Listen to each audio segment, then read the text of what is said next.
गीता की रचना हो, चाहे महाभारत की रचना हो, चाहे वाल्मीकि कृत रामायण की रचना हो, चाहे रामचरित मानस की रचना हो, उस समय भारत में शूद्रों को पढ़ने का अधिकार नहीं था। बाबर को लाया कौन? बाबर को इब्राहिम लोदी को हराने के लिए राणा सांगा लाया था। बातों के भूत बातों से कहां मानने वाले हैं, लेकिन सेकुलरिज्म के नाम पर इन लोगों ने दंगाइयों को दंगा करने के लिए छोड़ दिया। रामजी लाल के फिर बिगड़े बोल। नाम में राम, मुसलमानों को सलाम। मुसलमानों पर प्यार लुटाया, सपा को डुबाया। चलिए आज मैं आपको इतिहास की खुदाई की तरफ ले चलती हूँ, क्योंकि इस वक्त देश में इतिहास खोदने और साथ ही इतिहास को बदलने का काम समाजवादी पार्टी कर रही है। सपा का हर नेता जैसे हाथ में कुदाल, फावड़ा लेकर इतिहास खोदने को निकल पड़ा है। शिवाजी और राणा सांगा के अपमान से शुरू हुई ये विवाद अब भारत के प्राचीन मंदिरों तक पहुंच गया है।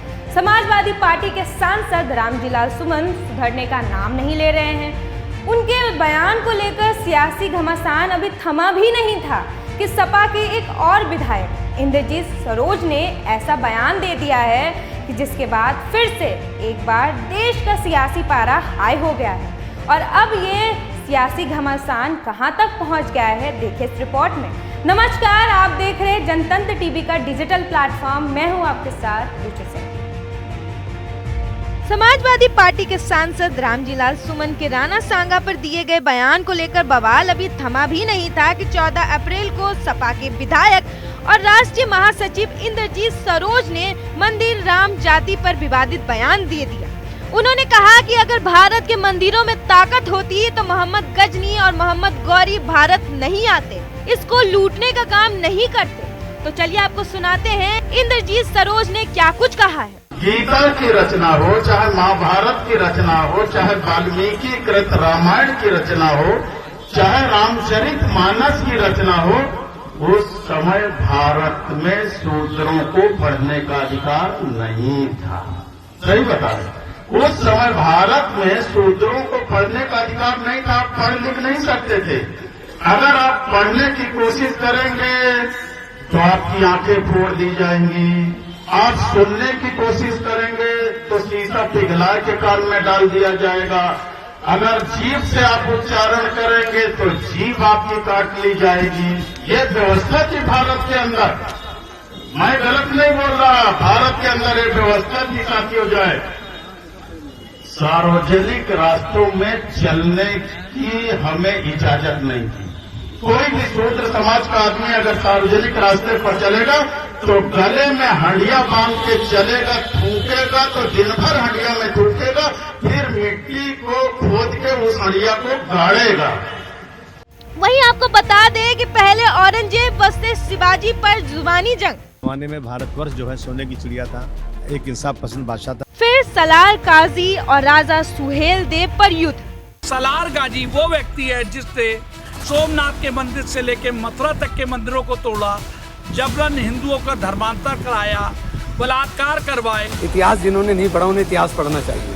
जब इतिहास पढ़ लेंगे तो फिर ज्ञान की बात करेंगे। बाबर वर्सेस राणा सांगा पर जुबानी लड़ाई। तो मुसलमान तो बाबर की औलाद हैं और तुम गद्दार राणा सांगा की औलाद हो। सियासी जंग में इतिहास के सारे किरदार एक के बाद एक जिंदा होते जा रहे हैं और उन पर एजेंडा साधा जा रहा है। शिवाजी के अपमान से शुरू हुआ विवाद को राणा सांगा के अपमान तक समाजवादी पार्टी के सांसद रामजी लाल सुमन लेकर आए हैं। वो भी संसद के अंदर कुछ इस तरीके से लेकर आए। बाबर को लाया कौन? बाबर को इब्राहिम लोदी को हराने के लिए राणा सांगा लाया था। तो मुसलमान तो बाबर की औलाद हैं और तुम गद्दार राणा सांगा की औलाद हो। राज्यसभा में तो गद्दार शब्द कार्रवाई से निकाल दिया गया, लेकिन बाहर बखेड़ा होना तय था। जब यही सवाल अखिलेश यादव तक पहुंचा तो वो एक बार फिर से अपने नेता और उनके बयान के बचाव में खड़े हो गए। अखिलेश इतिहास बताने लगे। इतिहास के पन्ने अगर पलटे जाएंगे तो लोग ये भी याद करेंगे कि छत्रपति शिवाजी महाराज जब उनका तिलक होना था तो किसी ने उनका तिलक नहीं किया और हाथ से तिलक नहीं किया गया। सुनने में आ रहा है कि पैर के बाएं अंगूठे से उनका तिलक किया गया था। क्या भारतीय जनता पार्टी इस बात की निंदा करेगी आज? अखिलेश यादव अबू आजमी के औरंगजेब वाले बयान का बचाव करने पर भी घिरे थे। राणा सांगा के अपमान के सवाल पर भी उन्होंने रामजीलाल सुमन को खुलकर बचाया। औरंगजेब की बहस छेड़ना चाहते हैं तो अगर रामजीलाल सुमन जी ने भी इतिहास का कोई पन्ना पलट दिया, जिस पन्ने में अगर इस तरह की भाव लिखा होगा, 200 साल पहले 100 साल पहले हम लोगों ने तो इतिहास लिखा। अखिलेश ने इतिहास पढ़ने की नसीहत दे दी तो इसी पर बीजेपी और विश्व हिंदू परिषद ने राणा सांगा का अपमान करने पर उनकी समाजवादी पार्टी का वर्तमान और भविष्य बता डाला। अखिलेश यादव को मैं बताना चाहता हूं कि ये बार बार हिंदुओं पर अटैक करना और जाति विशेष पर अटैक करना छोड़े, नहीं तो उनके लिए आने वाले समय में बहुत दिक्कत होगी। मैं कह रहा हूं कि अखिलेश यादव को इमीडिएटली इस बयान पर माफी मांगनी चाहिए, अन्यथा तो इस पार्टी का अंतिम समय आ गया। यह आग सिर्फ औरों पार्टियों में नहीं दिखा, ये विरोध की आग सपा में भी देखने को मिला। अखिलेश ने भले ही रामजीलाल सुमन का बचाव किया, लेकिन पार्टी के अंदर राजपूत बिरादरी के एक बागी विधायक ने गुस्सा नहीं छुपाया। देश के महान राजाओं को, जो देश के लिए अपने जीवन को कुर्बान किए हैं, उनको हम गद्दार कहेंगे?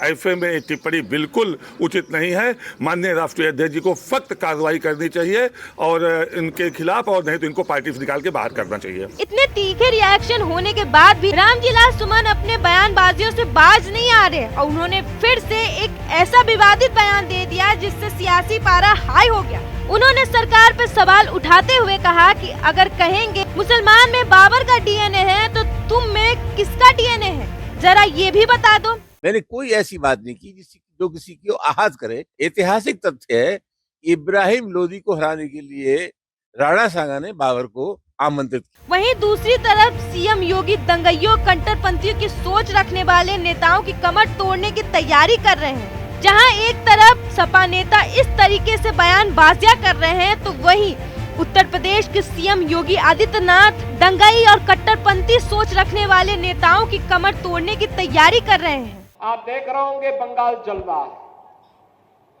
वहां की मुख्यमंत्री चुप है, दंगाइयों को शांति दूत कहती है। अरे लातों के भूत बातों से कहां मानने वाले हैं, लेकिन सेकुलरिज्म के नाम पर इन लोगों ने दंगाइयों को दंगा करने की पूरी छूट दे रखी है। पूरा मुर्शिदाबाद पिछले एक सप्ताह से चल रहा है, सरकार मौन है। बहनों और भाइयों, इस प्रकार की अराजकता पे लगाम लगनी चाहिए और मैं धन्यवाद दूंगा। देखिए, बात बहुत साफ है, इतिहास तो इतिहास है, इतिहास से सबक लिया जा सकता है, लेकिन अगर इतिहास का हिसाब वर्तमान में होने लगेंगे या करने बैठ जाएंगे तो हाथ में कुछ नहीं आएगा। और साथ ही इन बयानबाजियों से सपा की मानसिकता साफ नजर आ रही है। अपने मुस्लिम वोट बैंक की राजनीति करने के लिए वह हिंदू विरोधी होती जा रही है। आखिर कब तक वो अपने सियासी फायदे के लिए हिंदुओं की भावनाओं का अपमान करेंगे? इस पूरे मुद्दे को लेकर आपकी क्या राय है? खबरों का सिलसिला यूं ही चलता रहेगा। नमस्कार। गीता की रचना हो, चाहे महाभारत की रचना हो, चाहे वाल्मीकि कृत रामायण की रचना हो, चाहे रामचरित मानस की रचना हो, उस समय भारत में शूद्रों को पढ़ने का अधिकार नहीं था। बाबर को लाया कौन? बाबर को इब्राहिम लोदी को हराने के लिए राणा सांगा लाया था। बातों के भूत बातों से कहां मानने वाले हैं, लेकिन सेकुलरिज्म के नाम पर इन लोगों ने दंगाइयों को दंगा करने